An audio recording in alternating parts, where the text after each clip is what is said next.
안녕하세요. 사연에 빠지다의 DJ 민영입니다. 오늘 사연자는 배려를 해줘도 고마운 줄 모르는 무개념 동서들 때문에 제대로 화가 났다는데요. 과연 어떤 사연인지 들어보시겠습니다. 오늘도 두 가지 사연 준비되어 있어요. 끝까지 들어주실 거죠? 그럼 바로 시작해 볼게요. 구독과 좋아요 잊지 말고 꼭 눌러주세요. 안녕하세요. 저는 40대 여자입니다. 저는 가정주부로 현재 초등학교에 다니는 딸을 하나 키우고 있어요.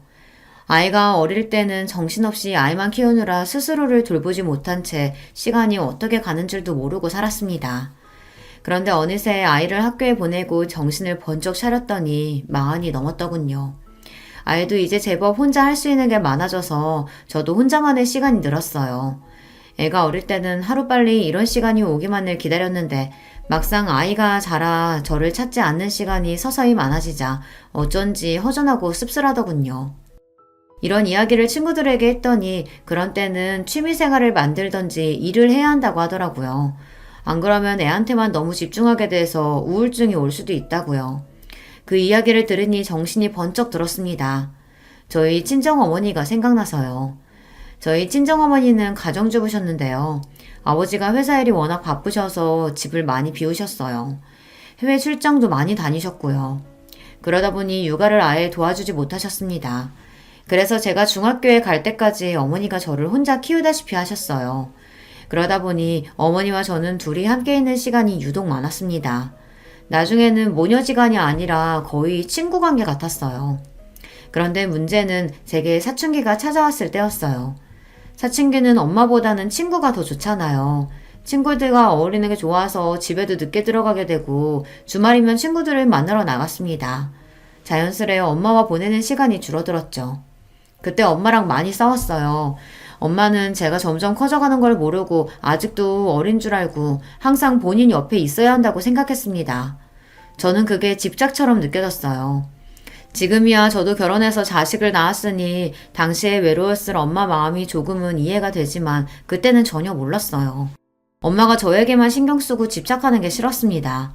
그래서 더 삐딱하게 굴었어요. 그때 생각이 나니 혹시나 저도 제 딸아이에게 집착하는 엄마가 되지는 않을까 걱정이 앞섰습니다. 저희 남편도 자영업을 해서 새벽이고 밤이고 없이 바빠요. 그래서 아이를 챙기는 건 온전히 제 몫이었습니다. 저는 아이에게 집착하지 않는 엄마가 되기 위해 제가 먼저 노력해야겠다 마음을 먹었어요. 그래서 앞으로 저의 미래를 위해 준비를 해야겠다 싶었죠. 사실 제가 대학을 못 나왔어요. 고등학교 때 사춘기가 심하게 와서 방황을 좀 하다가 공부를 아예 놔버렸습니다. 당시에도 어머니는 무조건 대학은 가야 하는 거라고 학원도 보내고 과외도 시켜주셨지만 소용없었어요. 제 생각은 온통 노는 데에만 가 있었거든요. 그나마 다행이었던 건 아버지 생각은 달랐다는 거예요. 요즘 개나 소나 다 대학 가는데 대학이 뭐가 중요해? 어차피 공부할 마음 없는 애 이름도 없는 대학 보내봐야 뭐해. 학비만 아깝지. 너 하고 싶은 거 있으면 이야기해라. 아버지가 다 하게 해줄 테니까. 제가 무남동녀 외동딸이다 보니 아버지는 항상 제가 하고 싶다는 거는 뭐든지 다 해주셨어요. 사실 저도 이제와 말이지만 아마 저도 모르는 사이 그런 아버지의 다정함에 기대에 아무 생각 없이 살았는지도 몰라요. 제가 뭘 하든 아버지는 항상 곁에서 든든한 버팀목이 되어주셨으니까요. 저는 결국 대학에 떨어지고 아버지의 소개로 중소기업 비서로 일하게 됐습니다. 크게 하고 싶은 것도 없고 꿈도 없었던 저는 하루하루 주어진 일을 열심히 하며 성실하게 살았어요. 당시에 주변 친구들은 대학에 다니며 취직하겠다고 자격증도 따고 외국에 어학연수도 다녀오고 다들 바빴지만 저는 전혀 신경 쓰이지 않았어요. 남들이 목적을 가지고 앞만 바라보며 살아간다고 해서 저까지 그럴 필요는 없다고 생각했으니까요. 그렇다고 제가 아빠만 믿고 게으르게 산 건 아니에요. 아버지 소개로 들어가긴 했지만 어쨌든 그 회사에서 8년을 넘게 일했습니다. 다른 회사에서 스카우트 제의가 있었을 만큼 열심히 일했어요. 남편도 그 직장에서 만났습니다. 비서로 일하다 보니 여러 사람들을 만나는 일이 많았었는데 남편도 그중 하나였어요. 시작은 일로 만나게 됐지만 서서히 가까워지며 연애도 하고 결혼까지 꼴이 나게 되었습니다. 저는 결혼하기 전까진 부모님과 함께 살았어요. 그러다 결혼하면서 독립하게 됐습니다. 처음엔 저도 부모님과 떨어져 혼자 산다는 게 기대가 많이 됐어요. 그 전까지는 성인이라도 알게 모르게 부모님의 간섭을 받았었는데요. 결혼하고 나면 온전히 독립된 성인이니 그 전보단 자유롭게 살 줄 알았죠. 더군다나 사랑하는 사람과 단둘이 한 집에서 알콩달콩 산다는 게 드라마 속에 나오는 연인들처럼 행복할 줄 알았어요. 그런데 제가 착각을 해도 단단히 착각하고 있었더군요. 현실은 드라마와 너무 달랐어요. 결혼과 동시에 일을 그만두고 남편 내조를 하기 시작한 저는 처음엔 너무 혼란스러웠습니다. 집안일이라는 게 그냥 한다고 해서 처음부터 잘하는 게 아니더라고요. 밥하고 청소하는 일도 분명 배우고 해본 사람들이 잘하는 거였어요. 결혼 전까지 제 빨래도 한번 돌려본 적 없었던 저는 하나하나 스스로 해나가느라 꽤 고생했습니다. 거기다가 결혼 생활이라는 건 남편과 저 둘만의 생활이 아니었어요. 유부녀가 된다는 건 전보다 챙기고 신경 써야 할 일이 더 많아진다는 거였습니다. 결혼한 지 한 달쯤 되었을 때였는데 위에 형님한테 연락이 왔어요. 남편은 삼형제의 둘째라 위로 형이 있고 아래로 동생이 있었거든요. 형님은 저보다 3살 많고 당시에는 대기업에 다니고 있었어요. 항상 바빠 보였던 형님이 무슨 일로 연락을 주셨나 해서 갔더니만 형님네 집에 동서도 같이 있더라고요. 형님이랑 막내 동서는 대학 선후배 사이예요. 형님이 먼저 결혼하고 나서 막내 시동생을 막내 동서에게 소개한 것 같더라고요. 형님이랑 동서는 대학 때부터 친해서 서로 각별했어요. 동서지간이 셋인데 저만 빼고 둘이 친한 사이다 보니 사실 저도 셋이 있는 게 불편하기는 해요. 일부러 그러는 건 아니겠지만 셋이 있을 때 유독 대학 이야기를 많이 하더라고요. 저는 대학도 안 나왔으니 동서랑 형님 사이에 더 끼어들기 힘들었어요. 저는 또 왜 갑자기 부르셨을까 궁금하던 차에 형님은 다짜고짜 웬 달력을 하나 주셨습니다. 왜 있잖아요. 책상에 두는 탁상 달력이요. 저는 이게 뭐냐고 물었습니다. 그러자 형님이 소파에 등을 기대며 다리를 휙 꼬았어요. 그러더니 저를 아래로 내려다보시더라고요. 그러더니 한다는 말이 놀라웠습니다. 뭐긴 뭐야. 시댁 행사 적혀있는 달력이지. 동서는 결혼한 사람이 어쩜 시댁에 무슨 행사가 있는지 물어보지도 않아? 형님의 쌀쌀맞은 말투에 슬쩍 기가 죽은 저는 애써 당황하지 않은 척 표정을 가다듬었습니다. 시댁 행사야 당연히 남편한테 다 물어보고 체크해뒀죠. 아버님 어머님 생신은 아직 다 멀었던데. 저도 지고 싶지 않았습니다. 그래서 웬만한 시댁 행사는 다 알고 있다고 대답했어요. 그런데 제 말에 동서가 툭 한마디를 하더군요. 형님이 결혼한 지 얼마 안 돼서 뭘 모르시나 본데 시댁 행사가 생일밖에 있는 게 아니에요. 동서가 저보다 1년 정도 먼저 결혼했어요. 그걸 가지고 동서는 만날 때마다 마치 제 선배처럼 구는데 그것도 참 꼴보기 싫었습니다.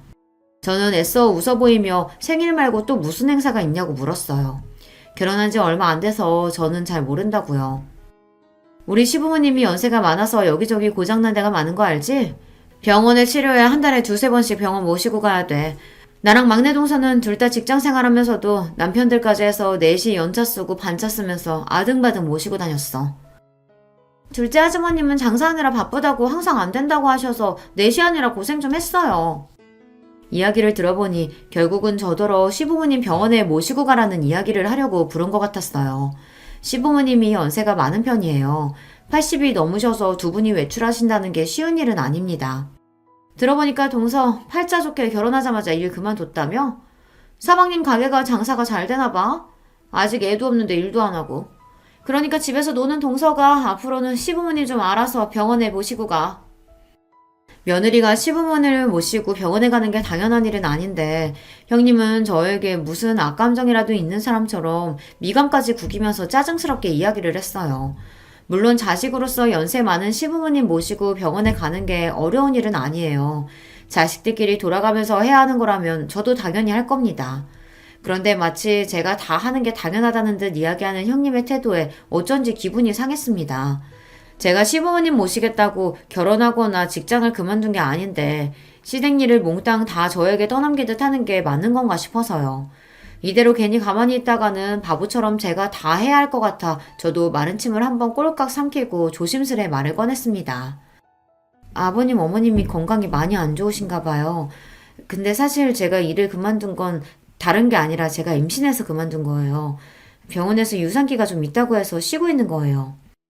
그랬습니다. 제가 임신하기는 했는데 아직 너무 초기라 시댁 식구들에게는 말씀을 안 드린 상태였어요. 피검사 결과 병원에서 아직 너무 초기라 태아가 제대로 자리를 잡지 않았는데 무리하면 안 된다고 해서 남편과 상의해 바로 직장을 그만둔 거였어요. 형님, 임신 초기에는 원래 다들 병원에서 그렇게 말해요. 조심하라고. 걷지도 못하는 것도 아닌데 시간 있는 사람이 좀 하면 되는 거지. 그래서 지금 임신 좀 했다고 어머님 아버님 못 챙기시겠다는 거예요? 당시에 동서 아들이 2살이었어요. 본인은 임신했을 때 일까지 했다면서 제 말을 듣자마자 마치 제가 임신한 걸 가지고 생색을 낸다는 것처럼 이야기하더라고요. 물론 형님이 있는 자리다 보니 동서도 신경 쓰여서 한 이야기일 수도 있습니다. 제가 듣기로는 형님이 결혼한 지 4년이 넘었지만 아직 애가 없다고 들었거든요. 그래서 남편이 제 임신 사실을 조금 더 이따가 이야기하자고 한 거예요. 형님이 아이 문제에 있어서 좀 예민하다고요. 하지만 제 입장에서도 제가 왜 일을 안 하고 쉬고 있는지 설명을 해야 했습니다. 자꾸만 저를 하는 것도 없이 집에서 노는 사람 취급을 했으니까요. 그깟 애 좀 가졌다고 유나는. 임신했을 때 너무 안 움직이고 집에만 있으면 살만 찌고 더 안 좋대. 막내 동서는 임신하고도 애 낳을 때까지 출근도 했어. 암튼 자만하지 말고 다음 주부터는 동서가 시부모님 모시고 병원에 좀 가. 2분 다 옛날 분들이라 병원은 죽어도 자식들이 모시고 가야 하는 건 줄 아시는 분들이니까. 당분간은 동서가 신경 좀 써. 지금까지 서방님 장사한다고 매번 시부모님 일은 우리가 다 했단 말이야. 이제 동서도 들어왔으니까 서방님 대신해서라도 동서가 좀 알아서 해야지. 형님이 큰 눈을 더 크게 뜨고 따지듯 말을 하면 저는 순간 말문이 턱 막히면서 말을 잇지 못했어요. 동서랑 형님 둘 다 서울대를 나왔습니다. 그래서 그런지 형님도 그렇고 동서도 그렇고 이야기를 나누다 보면 둘 다 말을 너무 잘해서 제가 이길 수가 없었어요. 2사람이 말을 하면 다 맞는 말 같더라고요. 이후로 제가 아이를 낳을 때까지 줄곧 시부모님을 모시고 병원에 다녔어요. 처음엔 제가 몇 번 가다 보면 형님이나 동서가 이야기를 할 줄 알았는데 전혀 말이 없더라고요. 사실 저도 웬만해서 형님이랑 동서에게 이야기하지 않았던 게 시부모님이 다른 가족들보다 저랑 같이 병원 가는 걸 좋아하셨어요. 우리 둘째가 이제 보니까 참 꼼꼼하고 똑부러지는구나. 다른 자식들하고 오면 제대로 설명도 안 해주고 그냥 들어가라 내려가라 시키기만 하는데 우리 둘째는 알아듣기 쉽게 설명해줘서 너무 좋다. 그러게. 다른 자식들은 엄마 아빠 늙었다고 다 모른다고 가만히 있으라고만 해가지고 눈치 보여서 무슨 말을 못하는데 우리 둘째 며느리는 어찌나 나긋나긋하고 상냥한지 몰라. 우리 둘째가 장가를 참 잘 갔어. 다음번에도 우리 둘째랑 오면 좋겠다. 저는 평소 하던 대로 하는 건데 시부모님은 저를 편하게 생각하셨어요. 한편으로는 많이 배우고 똑똑한 며느리들보다 만만한 제가 편하신 건가 싶기도 했는데 어찌됐든 저랑 다니는 게 좋다고 하시는 말씀이니 좋게 받아들이기로 했죠. 그러던 중 저도 일이 생길 때가 있잖아요. 제가 급한 일이 생겨서 형님에게 부탁하려고 하면 항상 회사 핑계를 댔어요. 아버님 피검사하는 날이 당장 다음 주인데 이렇게 갑자기 안 된다고 하면 어떡해. 동서가 집에 있어서 잘 모르나 본데 우리 회사는 한 주 전에 연차 못 내. 나는 안 되니까 동서한테 부탁하든지. 형님, 저는 직장 다니면서 애까지 키우는 워킹맘이에요. 형님이 아직 애가 뱃속에 있어서 모르니까 그러시는데 그 제 귀중한 열차를 그런 데 쓸 수는 없다고요. 형님도 동서도 바빠서 그러는 거 이해 못하는 거 아닙니다. 시부모님 일이니 아들들이 하는 게 맞는 건데 이런 일로 며느리들끼리 싸울 일도 아니고요. 하지만 동서나 형님이나 제가 뭔가 이야기를 했을 때 나오는 반응이 너무 기분이 나빴어요. 차라리 전화를 안 받는 게 낫지 받으면 꼭 듣기 싫은 소리를 한마디씩 하더라고요. 항상 저는 뭘 모른다는 식으로 이야기하는데 정말 기분이 나빴어요. 그래서 한 번은 너무 마음이 안 좋아서 남편에게 하소연을 했습니다. 형님이랑 동서가 너무하는 것 같다고요. 그러자 남편도 놀랐는지 저에게 너무 미안해했어요. 여보 미안해. 내가 새벽부터 저녁까지 일만 하느라 우리 자기 너무 힘들게 하네. 이번에 병원 가는 건 내가 무슨 일이 있어도 갈 테니까 걱정하지 마. 그리고 형수랑 재수씨 만나면 내가 따끔하게 한마디 할게. 우리 자기 힘들게 하지 말라고. 남편이 저 기분 나아지라고 하는 말인 거 알지만 그래도 남편이 제 편을 들어주니 저는 좋았습니다. 남편이 식당을 운영해요. 사장인데다가 음식까지 본인이 직접 만들다 보니 새벽부터 시장 가서 장 보고 가게 마감까지 합니다. 그러다 보니 쉬는 날이 거의 없어요. 그래도 남편은 저와의 약속을 지켜줬습니다. 한 달에 한 번은 가게 문을 닫고 시부모님을 병원에 모시고 갔어요. 그리고 제가 만삭이 돼서 배가 불러왔을 때는 남편이 직접 나서서 시부모님과 다른 가족들에게 이야기했습니다. 우리 사랑이 엄마 이제 만삭이라 힘들어서 운전 못해. 내가 한 달에 한 번은 가게 문 닫고 어머니 아버지 모시고 병원 가겠지만 나머지는 아버지 어머니 두 분이서 가시던지 형제들이 알아서 해. 아버지 어머니 눈도 어두워서 버스도 제대로 못 타시는데 어떻게 두 분이서 병원에 가? 그러니까 형이 모시고 가면 되잖아. 내가 누구냐? 안 그래도 회사 힘들어서 눈치 보여 죽겠는데 이런 일까지 신경 써야겠어? 이런 건 좀 집에서 노는 사람이 하면 안 되냐? 형, 말 조심해. 놀기는 누가 놀아? 여기 노는 사람 하나도 없어. 그리고 어머니 아버지가 우리 부모님인데 왜 며느리들한테 떠넘겨? 우리 부모님 일이니까 아들들끼리 알아서 해. 남편도 좋게 이야기하고 싶었지만 다들 제가 시부모님을 모시고 병원에 가는 걸 너무 당연하게 생각하는 분위기라 남편도 기분이 상해서 목소리가 격해졌습니다. 어머, 우리 작은 아주머님 평소엔 말씀이 없으셔서 과묵한 줄 알았는데 엄청 사랑꾼이시구나. 작은 형님은 너무 좋겠다. 그쵸 형님? 분위기가 격해지자 막내 동사가 나서서 애써 말을 돌렸어요. 그런데 그 상황에서 형님은 괜히 또 저를 쏘아보더군요. 아직 애가 나온 것도 아니고 어차피 집에 있는 사람이 좀 하면 안 되는 건가? 꼭 일을 키워서 집안에 분란을 만들어야겠어? 형수, 왜 자꾸 이 사람한테 뭐든 다 떠넘기려고 하세요? 형수가 하기 싫으면 그냥 안 하면 될 일이지. 무슨 대장처럼 나서서 이래라 저래라 해요. 뭐야? 이 자식이 어디 감히 형수한테 그딴 소리를 해? 아휴, 서방님이 무서워서 이제 무슨 말도 못하겠네. 네, 형수님. 제발 좀 제 눈치 보시고 이 사람한테 함부로 하지 마세요. 이 사람도 임신해서 고생하면서도 싫은 소리 한 번 안 하고 시집살이 다 알아서 했잖아요. 맏며느리면 고마운 줄 아셔야 되는 거 아니에요? 여보, 그만해.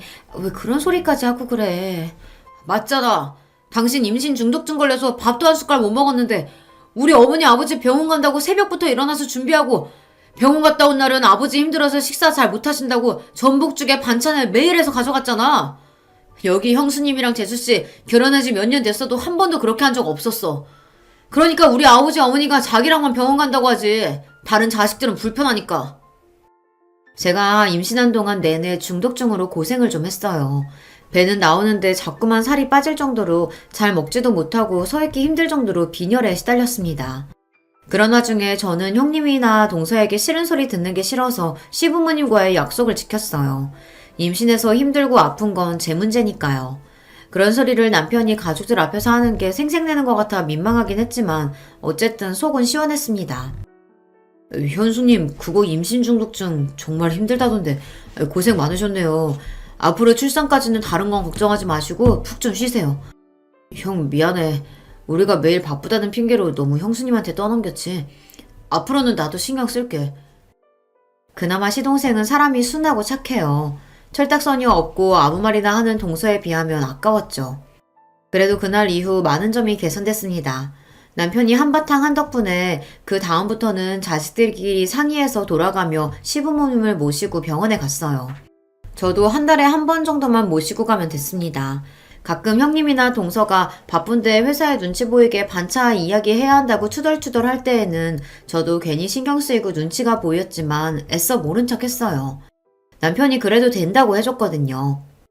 시부모님 챙기는 건 의무가 아니라 자식으로서 각자의 도리야. 다들 바빠도 할 수 있는 만큼 노력하면 되는 거라고. 안 되면 할 수 없는 거고. 당신도 우리 사랑해 보느라 꼼짝도 못하는데도 자식으로서 도리하려고 노력하잖아. 자식이면 다 똑같이 하는 거니까 절대 눈치 볼 필요 없어. 우리 힘들다고 그 사람들이 도와주는 거 아니니까. 우리는 우리대로 살아야지. 남편은 언제나 제 편을 들어줬어요. 남편은 제 마음이 어떤지가 가장 우선인 좋은 사람입니다. 그런 사람과 살다 보니 저도 언제나 마음이 편안했어요. 아이 키우는 게 힘들고 지쳐도 언제나 내 편이 되어주는 사람이 곁에 있으니 힘이 되더라고요. 동서나 형님이 만날 때마다 기분 나쁜 소리를 툭툭 한 번씩 할 때에도 별로 신경 쓰이지 않았습니다. 저에게는 남편이 있으니까요. 무슨 일이 있을 때마다 시댁에서 동서와 형님과 마주하는 게 종종 힘들 때도 있었지만 아이가 태어나고 나서는 저도 아이 키우느라 정신이 없어 대충 그러려니 했습니다. 남들은 시부모님 등살에 시집살이도 한다는데 저는 그 대신에 동서들 때문에 좀 피곤하다 정도로 여기고 참기로 했어요. 그런데 아무리 대충 넘어가려고 해도 한 번씩 참기 힘든 순간이 있었습니다. 한 번은 이런 적이 있었어요. 명절이라 식구들이 모두 시댁에 모였어요. 그때 형님이 결혼하고 7년 만에 임신해서 형님 어깨가 한껏 올라갔을 때예요. 입덧이 심하다고 아무것도 못하고 누워만 있을 때였죠.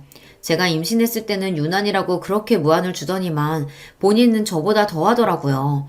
냉장고를 열기만 해도 냄새난다고 주방에 나오지도 않았어요. 거기다가 입덧을 한다는 사람이 먹고 싶은 건 얼마나 많은지, 시댁에 와서도 갑자기 물회가 먹고 싶다는 둥, 골뱅이 무침이 먹고 싶다는 둥 계속 주문을 해서 아주버님이 장을 받아주면 저와 시어머니가 연신 음식을 해다 줬어요. 우리 큰형님 맨날 자식 필요 없다고 부부끼리 잘 살 거라고 하시더니만 애 생겼다고 저렇게 유난하게 구실 줄은 몰랐어요. 그래도 늦게라도 생겼으니 얼마나 다행이야. 난 골뱅이가 아니라 산삼을 캐다 달라고 해도 캐다 줄 거다. 그 전까지는 다들 형님 눈치를 보느라 이야기를 안 했었는데 막상 형님에게 아기가 생기고 나자 시부모님도 다들 좋으신지 여기저기 아프던 것도 하나도 안 아프다고 하실 정도였죠. 내가 죽기 전에 우리 큰아들 자식 보는 거 보고 죽으면 여한이 없겠다 했는데 내가 이제 정말 죽어도 여한이 없다. 아버님은 죽기는 왜 죽어요. 우리 큰손주 대학 가고 결혼하는 것까지 다 보셔야죠. 어머, 근데 동서 이거 간 본 거 맞아? 난 새콤달콤한 게 묻힌 게 좋은데. 네, 형님. 식초 좀 더 넣을게요. 아주 상전도 이런 상전이 없었습니다. 80이 넘으신 시부모님도 제게 간이 짜다, 싱겁다 이야기를 안 하시는데 형님은 손 하나 까딱 안 하면서도 저를 하인 부리듯이 이거 해달라 저거 해달라 했어요. 평소에 형님이 저에게 한 짓이 있었기 때문에 저도 형님 하는 짓이 곱게 보이지는 않았지만 어쩌겠어요. 마흔이 다 된 나이에 애를 가졌으니 본인도 얼마나 귀하고 좋을까 싶어 마음이 넓은 제가 이해하기로 했죠. 그러던 중 작은 사고가 있었습니다. 막내 동서가 형님 준다고 출산 선물을 가져왔더라고요. 아기 내복이랑 인형이었어요. 그런데 하필이면 그걸 제 딸아이가 박스를 다 뜯어버린 거예요. 당시에 딸이 돌이 좀 안 됐을 때라 눈에 보이는 건 다 물고 빨고 할 때였는데 제가 주방에서 음식을 하는 사이 쇼핑백을 가지고 놀다가 안에 있던 물건을 입에 물고 포장지가 다 뜯어졌더라고요. 화장실을 가다가 제가 놀라서 딸아이가 들고 있던 물건을 뺏으며 남편에게 한 소리 했습니다. 애 안 보고 뭐 하냐고요. 텔레비전에 빠져있던 남편이랑 아주버님도 놀라서 달려왔지만 소용없었어요. 이미 인형에다가 침을 범벅을 해놓은 상태였죠. 저는 형님이랑 동서에게 너무 미안해서 바로 인형이랑 내복을 빨아주겠다고 했습니다. 그런데 그때였어요. 방에 누워있던 형님이 갑자기 방문을 벌컥 열고 나오더니 제 손에 있던 내복이랑 인형은 낚아채버렸습니다. 그러더니 한다는 말이 어이가 없었어요. 동서, 이 더러운 걸 빨긴 뭘 빨아? 우리 아기더러 침범벅된 인형 가지고 놀라는 거야? 됐으니까 저리 치워. 주아가 요즘 이가 나느라 잇몸이 간지러운지 아무거나 이로 깨물더라고요. 형님, 애기 침이니까 빨면 괜찮을 거예요. 이래 주세요. 제가 금방. 형님은 평소에도 워낙 애침이나 똥 이런 걸 유난히 못 견뎠어요. 저나 동서가 애들 응가해서 씻기거나 하면 자기는 비위가 약하다며 방에 들어가 버리곤 했습니다. 그래도 이제는 본인도 아기가 생겼으니 좀 나아졌을 줄 알았어요. 그런데 여전히 아기가 침 좀 묻힌 거 가지고 호들갑을 떨더라고요. 됐다니까? 나 이렇게 더러운 건 내 새끼한테 못 주니까 그냥 갖다 버려. 아까우면 그냥 주아 쓰게 두던지. 애침 가지고 더럽네 뭐네 하는데도 저는 평소 형님 성격을 잘 알다 보니 좋게 넘어가려고 했습니다. 그래서 어떻게든 깨끗하게 빨아주려고 했어요. 그런데도 형님은 끝까지 필요 없다고 소리를 지르며 제게 인형을 던졌습니다. 형수, 지금 뭐 하시는 거예요? 애가 그럴 수도 있지 뭘 그렇게 예민하게 굴어요. 아유, 그래 큰애야. 애가 놀다 보면 그럴 수도 있는 거지. 가족끼리 뭘 그런 걸로 따지고 그러냐. 다들 왜 저한테만 그러세요? 제 뱃속에 아기 어떻게 가지는지 몰라서 그러세요? 제가 얼마나 힘들게 가지는데 전 절대 남이 쓰던 거, 침 묻은 거 이런 거 절대 내 새끼한테 안 줄 거예요. 형님이 아이를 시험관으로 어렵게 가셨어요. 병원에서 처음엔 쌍둥이라고 했는데 얼마 전에 쌍둥이 중 한 아이가 계류 유산이 되어 한 아이만 남았습니다. 그러다 보니 모든 게 다 걱정되고 예민할 거예요. 형님의 그런 마음을 저도 같은 엄마로서 충분히 이해는 하지만 어린 제 아이가 한 행동을 가지고 저렇게까지 발작하면서 화를 내니 저도 답답하더군요. 형님도 참, 그렇게 싫으시면 제가 하나 더 사드릴게요. 작은 형님, 이건 그냥 주워주세요. 큰 형님 건 제가 하나 더 사죠, 뭐. 평소 형님 일이라면 형님 편만 드는 동서도 이 상황이 민망했는지 저를 보며 눈빛을 다 보내더라고요. 그냥 본인이 알아서 하겠다고요. 참 쉽지 않습니다. 나이 들어서 내 새끼 키우고 가정을 챙기는 것만으로도 지치고 힘든데 형님 눈치까지 보고 살려고 하니 나날이 힘들었어요. 임신했을 때부터 우리 형님은 참 유난한 엄마가 되겠구나 생각은 했었는데 역시나 보통 엄마는 아니더군요. 무슨 일이 있어도 그 잘난 대기업은 절대 안 그만둘 것처럼 하더니만 육아휴직이 끝나자마자 회사를 그만뒀어요. 거기다가 더 대박은 그만두려면 혼자나 그만둘 것이지 자꾸만 동서까지 꼬셨다는 겁니다. 내가 애 낳아보니까 말야, 애는 무조건 엄마가 옆에서 키워야 돼. 남의 손에 키우면 그게 다 나중에 티가 나더라니까. 동서, 우리가 누구야? 서울대까지 나오고 남들 다 들어가고 싶은 대기업 10년 넘게 다녔잖아. 내 새끼 위한 더 나은 미래 위해선 우리 같은 인재가 가만히 있어선 안 돼. 동서도 이 기회에 회사 그만두고 나랑 같이 사업하는 거 어때? 누가 보면 한 애 5은 키워본 사람처럼 형님은 육아 박사가 됐습니다.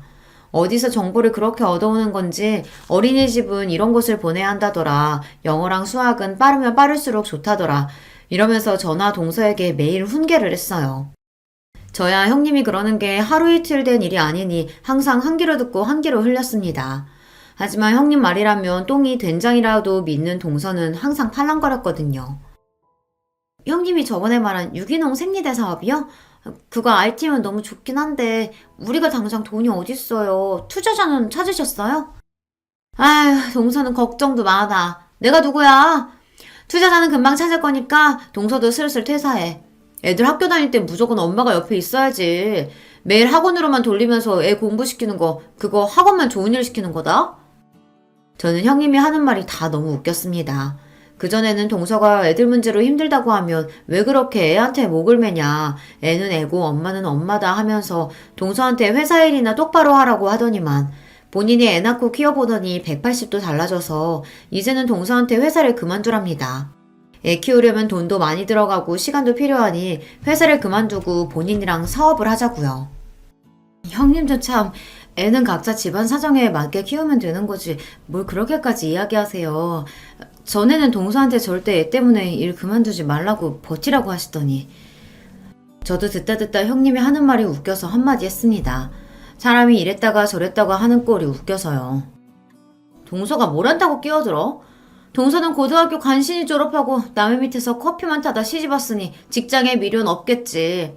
그치만 우리 같은 사람들은 회사 하나 그만두는 것도 엄청 큰 결심하고 그만두는 거야. 그리고 누가 봐도 우리같이 서울대 나온 사람들이 애들 교육에 대해서 훨씬 더 많이 알지 않겠어? 모르면 가만히 좀 있어. 또 그 소리였습니다. 본인들은 서울대를 나왔고 저는 고졸이니 뭘 모른다고요. 이제 하도 많이 들어서 별로 기분이 상하지도 않았습니다. 하지만 그건 그거고 제가 살아온 과거까지 마음대로 떠드는 건 저도 참기 힘들었습니다. 네, 형님이랑 동서 서울대 나온 대단한 사람들인 거 잘 알죠. 근데요, 저 같은 고졸도 결혼하고 아이 생겼다고 10년 가까이 다녔던 직장 그만두는 거 쉬운 일 아니에요. 저도 어렵게 결정했어요. 어머머, 뭐래? 동서, 누가 보면 내가 동서 고졸이라고 무시한 줄 알겠어. 안 그래, 막내 동서? 그러게요. 작은 형님 본인이 대학 안 나와놓고 우리가 학교 얘기하고 그러는 게 거슬렸나 봐요. 작은 형님 죄송해요. 앞으로는 조심할게요. 형님도 동서도 참 얄밉습니다. 자기들이 대놓고 저를 고졸이라고 무시해놓고는 제가 듣기 싫다는 식으로 이야기하면 항상 그런 적 없다는 식으로 잡아댔어요. 저도 이제 결혼한 지 벌써 10년이 다 됐습니다. 그동안 동서랑 형님이랑 말도 못할 정도로 별의별 일이 다 있었죠. 저한테 왜 그러냐고 하소연도 해보고 대놓고 기분 나쁘다고 해보기도 하고 남편에게 이야기도 했습니다. 그런데 다 소용없었어요. 제가 뭘 하든 형님도 동서도 저를 다르게 대할 생각이 전혀 없으니까요. 오히려 제가 싫은 티를 내면서 형님이고 동서를 건드리는 게 더 분란을 만들었어요. 괜히 저 때문에 어른들 앞에서 남편이랑 아주버님, 시동생이 다투기도 했으니까요. 그 이후로는 저도 형님이고 동서를 그냥 다 무시하기로 했습니다. 그 사람들이 잘나든 잘나지 않든 그냥 저랑은 많이 다른 사고방식을 가진 사람들이라고 생각하기로 했어요. 저에게 기분 나쁜 소리를 해도 웃어넘기고는 했죠. 그런데 저 혼자서만 노력한다고 해서 되는 게 아니더군요. 어느 날이었습니다. 주말 아침부터 형님에게 연락이 와 받았는데 오늘 형님네 조카 생일잔치라고 저더러 집에 와서 좀 도와달라고 하더라고요. 동서, 오늘 서방님 집에 계시지? 서방님한테 주화 좀 맡기고 우리 집에 오늘 와줄 수 있을까? 우리 유리 생일이라 집으로 친구들 초대했는데 도와주겠다고 했던 친구가 갑자기 일이 생겨서 못 온다고 그러네. 조카 생일이라 집에서 생일 파티를 하는데 음식이랑 파티 준비를 도와주기로 했던 친구가 갑자기 일이 생겨서 못 오게 됐답니다. 그래서 저에게 도와달라는 거였어요.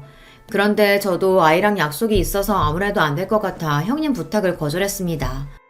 상황은 알겠는데 어쩌죠? 저도 오늘은 주아랑 볼일 치러 가겠다고 약속해서 오늘은 좀 힘들 것 같은데 동서는 시간 안 된대요? 평일에 학원 다니느라 고생하는 딸아이가 이번 주말만큼은 가족들이랑 볼링 치러 가고 싶다고 해서 이미 약속을 한 상태였는데 제가 빠지기가 미안했습니다. 막내 동서도 당연히 불렀지. 근데 나나 막내 동서나 둘 다 공부만 할 줄 알지 음식 솜씨는 영 없잖아. 음식은 동서가 잘하니까 와서 좀 도와줘. 아니 볼링장이야 내일 가도 되잖아. 마음이 급하기는 한지 형님이 웬일로 저에게 좀 도와달라고 애원을 하더군요. 저는 고민 끝에 남편과 딸에게 볼링장은 내일 가자고 잘 이야기하고 형님네로 갔습니다. 역시나 형님이었어요. 고작 10살짜리 생일 파티를 거하게도 준비하셨더군요. 이벤트 업체에서 파티용품이랑 마술사까지 불렀다더라고요. 아무튼 우리 형님 유난하다니까. 이럴 거면 음식도 업체 부르면 되지. 왜 굳이 집에서 직접 하겠다고 한 거예요? 웬만한 건 배달 시켰지. 근데 우리 유리가 떡볶이랑 김밥은 작은 엄마가 한 게 제일 맛있다잖아. 꼭 친구들한테 자랑하고 싶다고 작은 엄마 불러달라고 난리 치는데 어쩔 수가 없었어. 어쩐지 이상하다 싶기는 했습니다. 항상 비싸고 좋은 것만 좋아하는 형님이 웬일로 저에게 김밥이랑 떡볶이를 만들어달라고 하나 했더니만 조카가 제가 만든 게 제일 맛있다고 했나 보더라고요. 조카가 제가 만들어준 음식이 맛있다고 하니 괜히 더 기분이 좋아져 더 열심히 만들어줬어요. 생일 파티 준비가 거의 마무리되어 가자 조카 친구들이 우르르 도착했습니다. 제가 할 일은 끝난 것 같아 조카에게 생일 축하한다고 인사를 하고 나올 생각이었어요. 그런데 그때 작은 소란이 좀 있었습니다. 조카에게 인사하려고 조카가 친구들이랑 놀고 있던 방에 들어갔더니 애들끼리 이상한 소리를 하고 있더라고요. 뭐? 너네 엄마 대학 안 나왔다고? 헐, 어떻게 그럴 수가 있어? 우리 엄마가 그러는데 대학 안 나오면 인생 망하는 거라던데? 에이, 무슨 소리야. 대학 좀 안 나온다고 인생이 왜 망해? 우리 엄마가 그러는데 인생은 공부만 잘한다고 잘 사는 게 아니라 했어. 그리고 우리 엄마 대학 안 나왔어도 지금 회사 다니면서 잘 살아. 그거야, 너희 엄마가 대학을 안 나왔으니까 일부러 그런 소리 하는 거지. 대학 못 나온 게 창피하니까. 아니거든. 우리 엄마 대학 안 나온 거 하나도 안 창피하거든. 우리 엄마 대학 안 나왔어도 우리 집에는 차 2대나 있어. 완전 부자야. 차가 2대라고 다 부자냐? 집이 넓고 커야 부자지. 너희 집 화장실 하나잖아. 그럼 부자 아니야. 저도 자식을 키우고 있다 보니 애들끼리 별의별 말 다 하는 거 잘 압니다. 조카나 조카 친구나 둘 다 아직 어린애들이니 어른들에게 들은 이야기를 가지고 아무렇게나 하는 말이라는 것도 잘 알고요. 자기들이 무슨 소리를 하는지도 모르고 하는 걸 거예요. 하지만 아무리 몰라서 하는 말이라도 제 조카가 친구에게 한 말은 분명히 상대방 기분을 나쁘게 할 수 있는 말이니 어른으로서 바로 잡아주는 게 맞다 싶었습니다. 유리야, 큰엄마가 들어오다가 우연히 들었는데 친구들한테 그렇게 말하면 안 되는 거야. 친구 엄마 이야기인데 그렇게 함부로 이야기하면 친구가 상처받을 수도 있잖아. 친구들끼리 싸우지 말고 우리 서로 사과할까? 여럿이 있는 앞에서 누구 잘못이라고 이야기하기가 저도 좀 그래서 다시 예쁘게 말을 해보자고 했습니다. 그런데 그때 제 얘기에 조카가 기분이 상했는지 갑자기 울음을 터뜨렸어요. 그러더니 큰 소리를 내며 동서들이 있는 거실로 나갔습니다. 엄마, 작은 엄마가 나한테 뭐라고 했어. 작은 엄마가 내 편 안 들어주고 김민지 편 들어주고 작은 엄마 미워. 작은 엄마 자기 집에 가라고 해. 순간 눈물을 펑펑 흘리며 형님에게 달려가는 조카의 모습에 저는 적잖이 당황했습니다. 더군다나 더 기가 막혔던 건 형님의 태도였어요. 동서 뭐야? 유리 얘기 들어보니까 이건 순전히 동서가 고졸이라 기분 나빠서 우리 유리한테 뭐라고 한 것 같은데 유리가 고졸은 망하는 거라고 해서? 애 말만 듣고 저에게 다짜고짜 따지는 형님의 태도에 저는 기가 막혔습니다.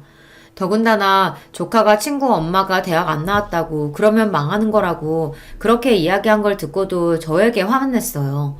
자기 자식 사과시킬 생각은 안 하고요. 형님, 지금 무슨 말씀 하시는 거예요? 애들끼리 싸우는 거 말린 건데 제가 기분 나쁠 게 뭐가 있어요? 유리가 대학 안 가면 망하는 거라고 해서 그런 말 하면 안 된다고 했다면서요. 그럼 형님이 기분 나빠서 하신 얘기가 맞죠? 혼내는 시어머니보다 말리는 시누이가 더 얄밉다더니 딱 그 짝이었습니다. 가만히 있으면 반이라도 갈 걸 동서는 굳이 나서서 형님 편을 들더군요. 그건 제가 고졸이라서 기분 상해서 그런 게 아니라 아무리 어린애라도 친구한테 그런 식으로 이야기하면 안 되니까 하지 말라고 가르쳐 준 거예요. 서울대식이나 나오면 뭐랍니까? 사람이 저 정도로 기본 개념이 없는데 말이죠. 저도 나름대로 아이들도 있으니 참아보려고 했습니다. 그런데 짜증이 나서 도저히 참을 수가 없었어요. 표정 관리가 되지 않았습니다.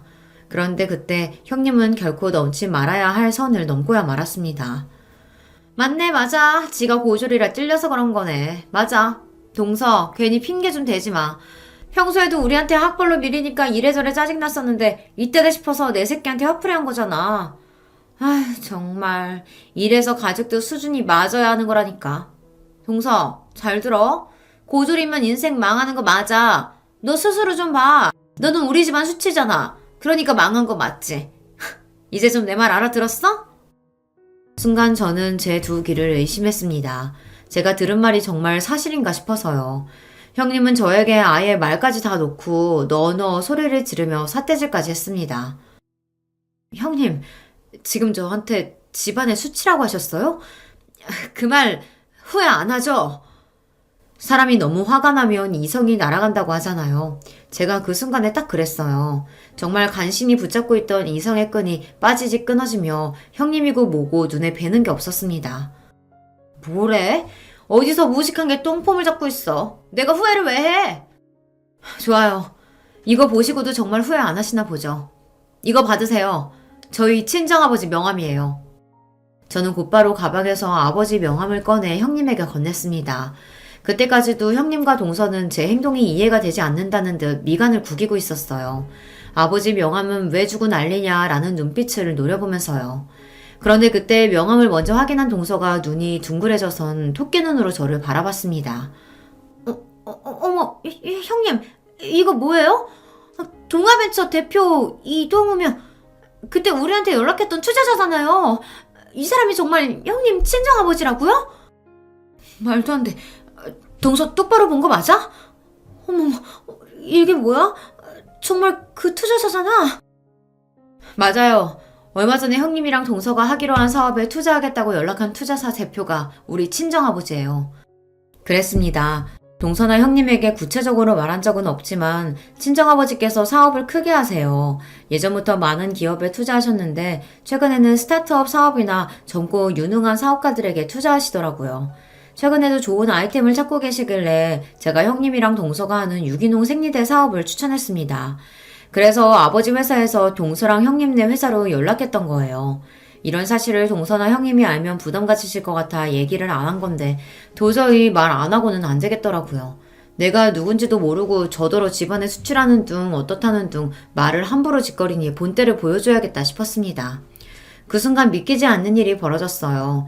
형님이 애들에게 밥부터 먹으라고 거실로 다 내보내더니 방문을 닫더라고요. 그러더니 동서의 허리를 쿡 찔렀습니다. 그러고는 둘이 슬쩍 눈빛을 주고받더니만 동시에 바닥에 무릎을 꿇고 앉았어요. 동서, 미안해. 내가 정신이 나갔었나 봐.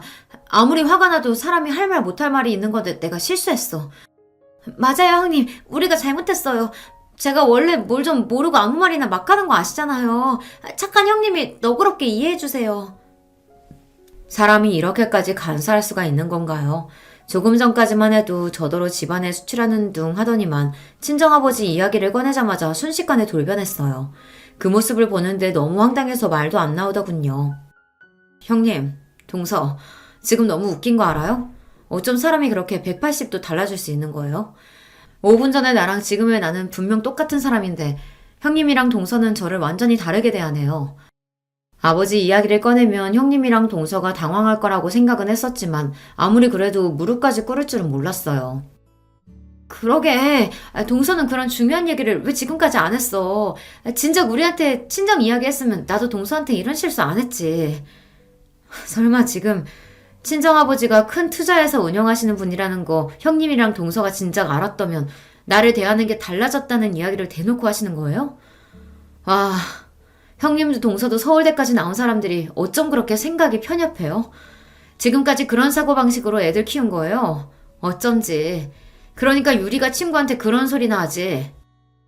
형님이고 동서고 둘 다 입만 열었다 하면 헛소리를 하는데 도저히 못 들어주겠더군요. 저도 너무 화가 나서 말이 저절로 튀어나왔어요. 그때였어요. 평소 같으면 제가 싫은 소리 한마디만 해도 둘 다 저를 못 잡아먹어 안달이더니 제가 화를 내며 소리를 질렀는데도 저랑 눈도 못 마주치더군요.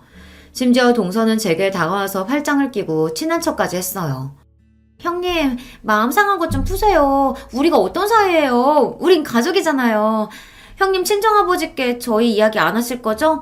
그냥 그대로 투자하라고 이야기해 주실 거죠? 그럼.